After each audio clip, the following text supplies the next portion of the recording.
You're not scared of the Bucs, right? The Bucs. You're not scared of Ryan Fitzpatrick and that grizzly beard. You're scared of the Bucs. Please. You're not And there's my echo again. I'm sorry, Ryan James. Fitzpatrick James Worthington is here. I am grizzly Adrian beard. Fedku, as I was trying to alert the viewers because I know you were coming home from work. So I was letting them know, we're starting a little late. But here we are. The buck stops here. Tampa Bay, you had your week of fun. It's over. Yeah, man. I mean, I did not expect that last week. The Saints were my suicide pool pick, so luckily I get to buy back in. But I was pretty shocked by that. The Tampa Bay offense looked great, but I think they're going to be feeling themselves a little this week. They're going against the defending Super Bowl champions, man. That's a big step up from the Saints, even though the Saints are a good team. Yeah. And I'll just start with that game right away. So I saw the first half. I want to see the second half. I'm going to watch it tonight. I'll do the Adrian's notebook for it tomorrow. So I saw the first half, and basically what I thought was this, and it's pretty obvious. This Saints defense is back to where it was 2 years ago. So last year they got it back to like average. They were around the middle of the ballpark when it came to like points per game allowed and all that good stuff. But last week, no pressure on Ryan Fitzpatrick. Everybody was wide open all game long. They were even able to run the ball, something they didn't do all of last season. So you combine all of these things together, and you got what you got. And I'm looking at this, and I'm like, well, this ain't happening again. Because the Eagles' defensive line, there's no way that they're not getting to Ryan Fitzpatrick. Not with those tackles. Donovan Smith, DeMar Dotson. It ain't happening. And then you got the interior. Fletcher Cox. Deep penetration. Ryan Fitzpatrick, he's going to have like 2 or 3 picks on Sunday. Yeah, I don't think they're going to have nearly as much success. I actually think the Eagles' defense looked great in week 1. And I think they're only going to improve. I think Sidney Jones is only going to get better. Jalen Mills should bounce back. And obviously, like I talk about almost every show, our D-line is just like the greatest gift. We've gotten that in our O-line, man, and Carson. But, yeah, our D-line eats. And I really think that the Saints' offensive line is going to struggle against them. Again, they're just going to be cycling guys through. The Eagles will up front. They're going to stay fresh. You don't really cycle anybody through in the O-line. So to stay with us, you need an elite offensive line. And even then, we usually win. So I think Ryan Fitzpatrick's in for a long day. I think we're going to eat, and I'm looking forward to watching it. Yeah, and you got to remember, from a Saints point of view, there's a reason why they traded 2 first-round picks to go up and get Marcus Davenport. They've got no pass rush. They got Cameron Jordan, but they don't got much else. And we saw it last Sunday. So it's not going to be the same for Ryan Fitzpatrick. It's a lot like Nick Foles. They're both streaky quarterbacks, and their streaks depend on how good the offensive line is playing. And, with Nick Foles last week, the struggles were more the receivers, and, we'll kind of get into that too, because I know that you were at the game and you made some observations, and we'll get into that. So, back to Fitzpatrick, I just don't see it. But with these receivers, he does have some guys he can throw the ball to, obviously. Mike Evans, Deshaun Jackson, we'll see if he plays. We'll see. That's going to be – he's in concussion protocol, I believe, right now. And then you've got Chris Godwin, an underrated second-year guy from Penn State. Vincent Jackson also hurt. So, actually, the receivers, the talent is dwindling because of injury. Yeah, I mean, I like Godwin a lot. If Jackson plays, he has a tendency to play pretty good against us, but we'll see about that. I think a big thing, pass coverage-wise, they might get us on a couple. That's talent. It's going to be talent on talent. As long as we, get the advantage in the 50-50 balls and we don't really get burnt deep, I'm not too worried, especially because, they had a little bit of success running the football against the Saints in the first half, I think. The second half, it slowed down a little bit. It kind of, Fitzpatrick was hitting those deep balls. Peyton Barber became a little less efficient. I don't think they're going to have any success at all. The Falcons, they're one of the best running teams in the league, and they didn't really do anything. And they were able to move the ball a little bit when they needed to, but really they couldn't get much going because their running game didn't get going. For Tampa Bay, I really think they're predicated on getting that run game going and then, like you said, protecting Fitzpatrick. I'm just, I'm not really worried. They might get us on 1, but, as long as we keep them contained, I think we'll be. Yeah, they ain't going for 48. Again. No way. It's not even not possible. If they drop 48 on the Eagles, I don't know what I'll say. We'll be yelling. We'll be yelling next week. Yeah. I'll be better. That's for sure. I'll definitely be better. All right, I saw Hargreaves headed to the IR. That's good. Yeah. We're gonna get into that right now. So, well, at least their defense. So, some nuggets from last year. All right, so let's remember how bad this Tampa Bay defense really is. So they were last in total yards allowed. They were last in passing yards allowed, sacks, and third down stops last year. So if they're not going to be getting after the quarterback and letting Nick Foles have all the time in the world, well, maybe these receivers can kind of get open. And these cornerbacks you're facing, it's not Atlanta. There's something that people have to remember about this Atlanta defense. It's sneaky, very, very good. And I don't think people know this. This Tampa Bay defense is not Atlanta's. Desmond Trufant and Robert Alford are not the cornerbacks at Tampa Bay. You've got a second-year rookie or second-round rookie in Carlton Davis that got eaten alive last week by Ted Ginn and company. And then their other guy is Brent Grimes, who's like 97 years old now. Vernon Hargreaves, like we talked about, he's hurt. So who are they going to trot out there at cornerback? These receivers might get open. I definitely think they will. I mean, that's where we got to exploit Tampa Bay because I think that they've definitely improved a lot up front, but our offensive line, and I think we can handle anybody. So I'm not too worried about that. And if Nick Foles has time, he's going to pick this defense apart. And he might not light up the stat sheet, and I think we're going to try and run the football a lot. But when he needs to make his throws, he's going to make the throws. I think, Hargreaves being out is huge. It gives us some mismatches on the outside. And don't forget, we didn't really show too much two tight end set last week. I think we can expect a lot more of that. And we can get into the whole Mike Wallace thing later, but I wouldn't be surprised if the Eagles saw the same thing I did. Yeah, go. Let the people know what you saw because you're at the game. You get the all 22 because you're there. Yeah, and I mean the delay might have helped us a little bit, because we went in all riled up for the banner drop. Sobered up a little bit. Yeah. So we had the delay and everything, and then the crowd got back into it, back in their seats. So as the game was going, I saw Nick Foles was checking down a lot, and I started looking because I was like, well, I haven't seen much from Mike Wallace. There was a bunch of plays, like at least 3 or 4 of them, and I'm not talking about the throw he underthrew, where he was running wide open and Nick Foles just didn't see him. And I was saying in the stands, like, Carson, he might not make the throw, like he might not, he might overthrow him, underthrow him, but he's going to take the shot. And I was frustrated because last year Nick Foles was seeing that and he wasn't thinking about it. As soon as Mike Wallace gets one step past the defender and he's in full sprint, you just got to throw it. He's that fast. Yeah, maybe they just need some reps together. That's what I was thinking too. I think that a lot of the first team reps I know were split in the beginning between the two of them, and obviously Wallace is new. But hopefully this week they saw it in film because there was about, I'd say, at least 10 points left on the board because saying he maybe gets caught on one. But there was at least 2 deep balls that Nick Foles did not take where Wallace was gone. Absolutely gone. And I was not the only one who saw it. And it was, during the way that game was going, we were all on the edge of our seats, man. So we were being typical Eagles fans about that. Yeah, and the thing is with those deep shots, you're only looking for like 1 or 2 of those a game. So if you can hit just 2 of them, I mean, and it opens up everything inside too. So, and I think that's why that shot we saw him take later might have been they might have saw it and say, "Hey, man, Mike Wallace," or maybe Mike Wallace said it. Like, "Hey, I'm open. I'm beating this guy," and it's a shame because if he didn't underthrow that football, that was a touchdown too. But I was at least glad he took the shot. Yeah.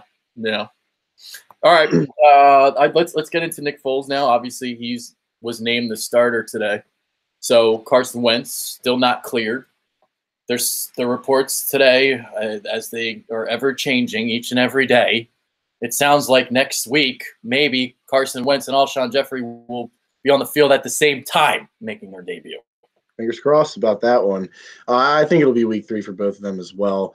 But, yeah, I mean, we got to roll into this week with Nick Foles. He is a starter. He won us a Super Bowl. Like I said last week, he's earned the right and the trust of the fans at some point. He didn't look great last week. It was week 1. And like you said, Atlanta, they have a lot of talent on the defensive side of the football, and they were hungry to come in here because they know they were one play away from advancing and possibly going to the Super Bowl. And turns out they were one play away again this year. So really, these two teams they have such good matchups. It's hard fought, but we ended up winning up front like I thought we would. But I mean, man, how close were they at the end there? I couldn't believe it ended like that. Just pretty much the same way, man. Same game. The same. Yeah. It's funny because the Falcons fans will say, "Yeah, we were one play away." I'll give you 10 shots from the 10. You still won't score in this Eagles defense. Well, yeah, and it's weird, man. Like we've talked about, like Julio is just not—he's not being utilized right in the red zone. Like it's just, and everybody knew where the ball was going. Everybody knew it was going to happen, and luckily, it was a little thrown too far out of bounds, and then Darby made a good play. And honestly, Darby played out of his mind Yeah. the other night, man. He really stepped up, and if that's the Darby we're going to see all year, man, wow. Because I think Sidney Jones is eventually going to take over outside, and that is a hell of a duo. Yeah. Yeah. Absolutely. I mean, Darby, you can't say enough. And now he's going to be going up against Mike Evans. So Yeah, another tough matchup to start for him, yeah. start the season. In some ways, he and Julio, the way that they can high point the ball, some ways they're similar, but Evans gets up there a little bit more of a red zone threat too, obviously. So we'll see if he can keep him out of the end zone. Well, that's the important thing because Julio always gets his against us. It seems like when we played the Steelers, AB got his against us, and big receivers are always going to eat, man. The stars they usually show. Keep them out of the end zone. That's the key. It's seemed to have been a trend lately. When we keep big receivers out of the end zone, we win. So Mike Evans, he's a hell of a player. I think that he is a little bit more of a tough matchup for Darby just because he's bigger.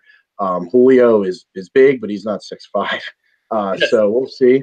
But I mean, like we talked about earlier, the D line is going to get pressure anyway. So that's where the football's won, is up front. So Absolutely. yeah. So Nick Foles, I think this Eagles offense, they're going to score 30 plus. That's my bold prediction that I made last night on the PI podcast.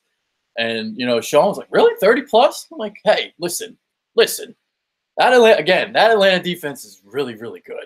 And this Tampa Bay defense is really, really bad. So you're going to have things open. You're going to be able to run the ball. You should be able to get some shots on the outside. And then you're going to have, like you explained, the tight end sets. And the other thing to keep in mind here, too, is so Quan Alexander was kind of matched up with Alvin Kamara a lot last week. And Kamara was making mincemeat of him. A lot of these quick outs that Kamara was getting separation, immediate separation. So I look at Darren Sproles, and I'm like, can he do the same thing? He doesn't have the suddenness and the quickness that a Kamara has, but Sproles, I mean, still at 34, whatever how old he is, he's still got something in the tank. Yeah, I mean, I actually thought Darren Sproles, he didn't fill up the stat sheet, but I thought he looked great. I don't really think he looked like he lost a step. I mean, he looks really good. And I just want to mention, because we're talking about injury guys, Jason Peters looked even better. We can get into that a little later, but I was absolutely so impressed with the way he looked. But yeah, I really think the Eagles are going to come out. I think they're going to run the football. Jay Ajayi is the guy you want to get touches, like we talked about last week. Just run him into the ground. I hate to say it, but that's how you're going to win football games, at least until Wentz is back. You might as well give him 25 touches. And if we do that, things are going to open up down the field. If we've, take a couple shots deep the walls and hit one of those, the game could swing, and the Eagles could easily put up 30 points. And I've got them right around there myself. And the way football games go, it's such a momentum-based game, or it's such a big play-based game, man. I mean, it really could open up, or it could be close, but I definitely think the Eagles are going to win. Yeah, and it's kind of surprising that they would have trouble stopping the run, considering who they have in that front seven. Because you got Gerald McCoy, you got Quan Alexander, you got Levante David. I mean, those are three studs basically in your front seven. You add Jason Pierre-Paul, you've got Bo Allen in the middle. You add Vinny Curry. He's more of a pass rush guy though.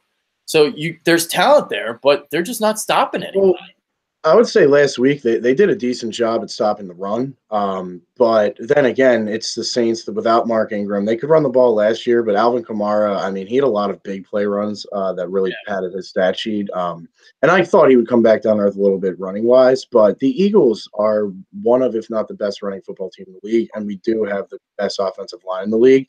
And we usually have had no issues handling pretty much anyone we faced. This D-line, I really do think it is improved. I think that Allen and Curry will definitely be ready to go against us because it's their old team.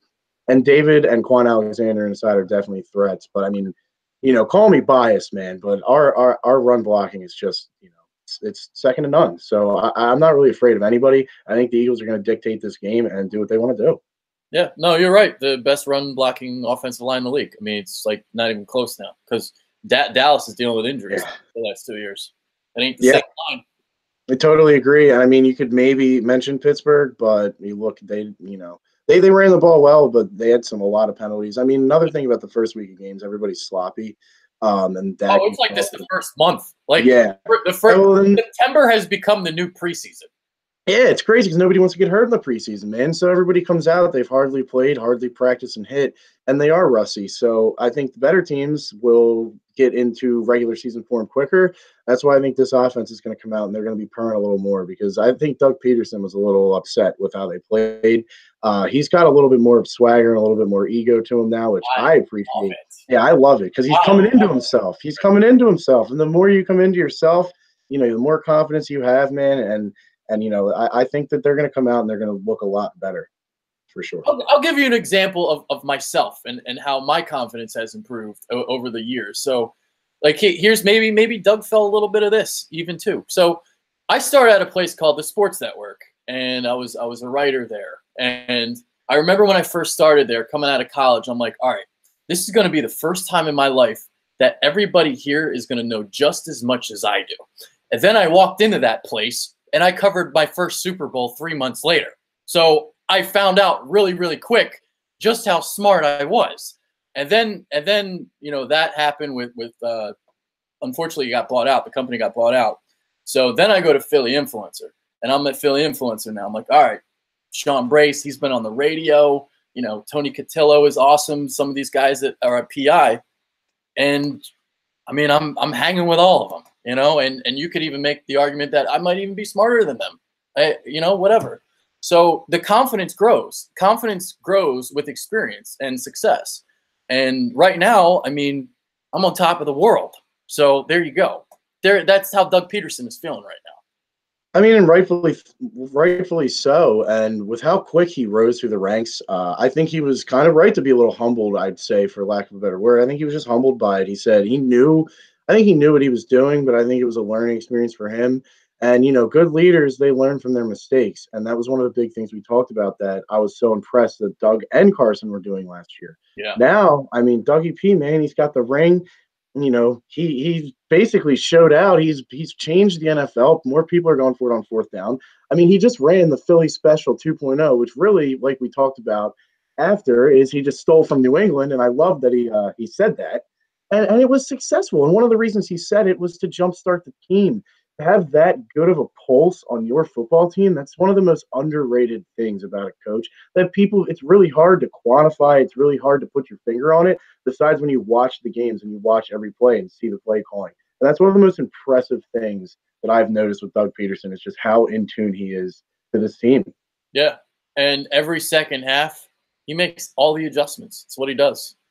And it's crazy to be able to do that on the fly like that, man. I mean, I'm sure he's having help with his assistant coaches and everything. At the end of the day, it's him, and it's just we're blessed, man. Knock on wood, but we're blessed, man. Doug Peterson's a hell of a coach, and again, was totally wrong. Hey, we're all wrong, like Yeah. everybody. And it was he came in here, and it's just like we heard him speak. And then the first year happened, and the offense was very, very vanilla that first year. And everyone just like – now, I wasn't one of the people that said fire him because I'm not a believer of firing a guy after 1 year. Mm-hmm. But, man, I was quick on the trigger in year 2. I'll say that. Yeah. Oh, definitely, man. I remember the conversations we had. We were saying, hey, if he's not getting it done, we were afraid he was going to hinder Carson Wentz's development. Yeah, well, I think the complete opposite happened because I think we've got ourselves a hell of a quarterback. And look how much they've got out of Foles, too. So, the quarterbacks, Doug Peterson definitely works with the quarterbacks, being a former one. And that quarterback room is special, man. Because even Sudfeld, they say, he's got some talent and he's got a good mind. Yeah, and we saw during the preseason how good he was. So, all right, I want to talk about the wide receiver position here before we got like 10 more minutes left. I want to try and get something done with Brendan by 8 o'clock. We'll see if that'll work out. But wide receiver, so they've been looking at some dudes this week. What are your thoughts on the position?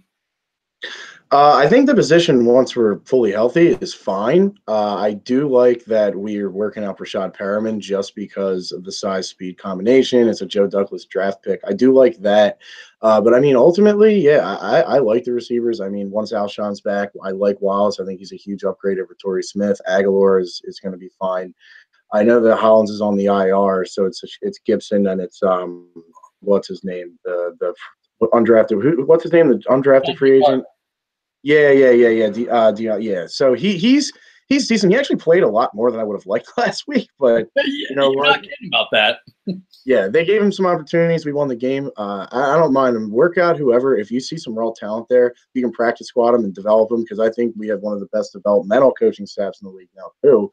Why not? I mean, I heard they were working out Paxton Lynch today, and I'm just I hate Paxton Lynch, but I'm like, well, if someone's going to develop him, it's us. So I laughed at the Christian Hackenberg signing. yeah, me too. I might laugh even more at this. He was a camp quarterback. Yeah, Paxton Lynch is. I never liked. There are two quarterbacks that I hated more than anybody in the last 2 years: Christian Hackenberg and Paxton Lynch. Paxton Lynch never even got a chance. That's how dumb he is. Well, it's because we saw them both as Temple fans. We watched the Temple defense destroy Christian Hackenberg. I think they sacked him 8 times, and Paxton Lynch never dominated us at Memphis, like ever. And listen, man, I love Temple. And the 1 year, yeah, we were great. But like, if you can't beat an average Temple team, you can't tear them apart. You're not an NFL quarterback. You just aren't. Yeah, Everybody fell in love with the arm and the size. And honestly, you got to have between the ears. And it takes more to play quarterback than physical talent. You know, I was wrong on my observation of Doug Peterson when I heard him speak, but I was not wrong about Paxton Lynch.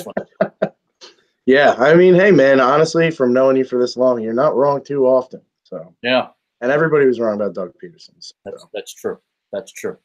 When you're a 10%er, you're allowed to be wrong 10%. Exactly, man. if only I could get my gambling percentage up to that. No, just kidding. I went 12-4 against the spread this past week. I had my confidence pool, and I did not do too good. So I had a couple parlays I did, and I got screwed out on those too. I don't know why, but I didn't get the early games in, but I tried to do a late game with a night game, and yeah, the Chargers lost. Again, I'm high on the Chargers, man, and then they just continue to I was afraid of that. You know, like Mahomes look great. Not to get off topic. That's true. They're getting so hyped up, the Chargers, and like they were Brendan and I's AFC Championship game pick was them and the Patriots. And we were both during the show. We're like, you know, we both don't feel good about this because like we know how the Chargers are. Like, yeah, and their roster is so good. It's stacked. The roster is stacked. It's the second. Like they're a great Madden team. Let's put it that way.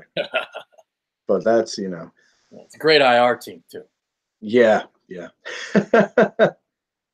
All right, let's do predictions for this game.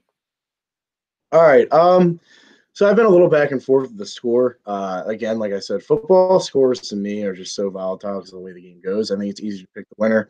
I think the Eagles are definitely going to win. I think they'll be in control all game. I'm going to say 27-16 Eagles. I think we have an elite defense. I think this defense is going to be bringing us back to like the 2001, 2002, 2003 years. I think they're going to dominate. I think they're going to show that Ryan Fitzpatrick is what he is, man. He's an average quarterback who's streaky. Their offensive line is bad. And like I say every week, football is one up front. 27-16. Nicky Six looks better. Ajayi has another big game. And we go to 2-0. There it is. I've got something like 31-20-ish. I think somewhere around there. They get over 30. Maybe they get some like garbage points. I do have a question though for you, but before we depart, would you rather have Ryan Fitzpatrick or Jameis Winston as your quarterback? Wow. If there's no off the field stuff, the answer is obvious. Yeah. It really depends on. It really would depend on how the team views Jameis. I heard he looked really good in camp. I heard he was a little bit different with leadership style. I would, if I was the Bucs, I would give Jameis one more shot when he's eligible to play. But if he doesn't look good, you can put Fitzpatrick back in there. The guy's been used to getting yanked out of lineups and put back in all his life. If I was starting a team, the talent alone, James is too talented, so I would have to go Jameis. But I would say one more chance. I mean, he's almost up. I agree with you. I would have like a leash. There's a leash. Yeah. There's a leash. Yeah. Interesting.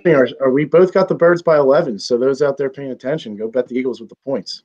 Yeah, and then number 11 is going to be back next week. Hopefully. Hey, that might be an omen, man. I would love to see that. 31-20 victory. There you go. Yeah, 31-20, 27-16, as long as I get it done. Yep. All right, so that's pretty much going to end it here because Brennan and I are supposed to do something at 8 o'clock. So we're going to do a film study on Fletcher Cox. So that'll be out for you guys for tomorrow. So tune in for that. Adrian Notebook. Hopefully you guys like that stuff. If you guys like that stuff, let me know. If you guys are confused by anything, let me know as well. James might not even know what I'm talking about yet. Not yet, but I definitely want to check it out. You got to fill me in. So I've got a scoring system that I use. I grade like every play. So it's, I know about that. I know about the scoring. So I'm bringing it out, and I'm trying to use it for the show. So I remember last year, a couple of games we talked about. I was like, yeah, it looked a little closer than it seemed, and it was the big plays. You know what I mean? Like I said about the big plays. So, yeah, I actually like your scoring system a lot. It shows play by play how close the game actually is because the scoreboard doesn't always reflect it. Exactly. So, unfortunately, the games that I've like covered for this have all been blowouts. But I'm trying to watch as much as I can, and I'll do what I can. It's just I work, so I can't watch the game this week. Hey man, I'm right there with you, dude. I was a little late because I had to work late today, so I hear you. Yeah. There it is. All right, that is James Worthington. I am Adrian Fegner. This is the first time we're going less than 30 minutes on a preview show. This is weird. I know, man. I know it is weird, but you know what? As long as we got something to talk about next week, man, that's all I care about. We'll have another win, hopefully, and we'll be 2-0. There it is. Indy preview next week. Hopefully, yes, sir. Carson Wentz's debut, but we'll see. Because I have heard so many different reports, and you know what? That's it. We're just going to end the show because you know what's going to happen if I start talking about Wentz? We'll talk about him for 10 minutes. Yeah, we'll go to 8:15. Yes. All right, we're out of here. See ya. Go Birds. Go Birds.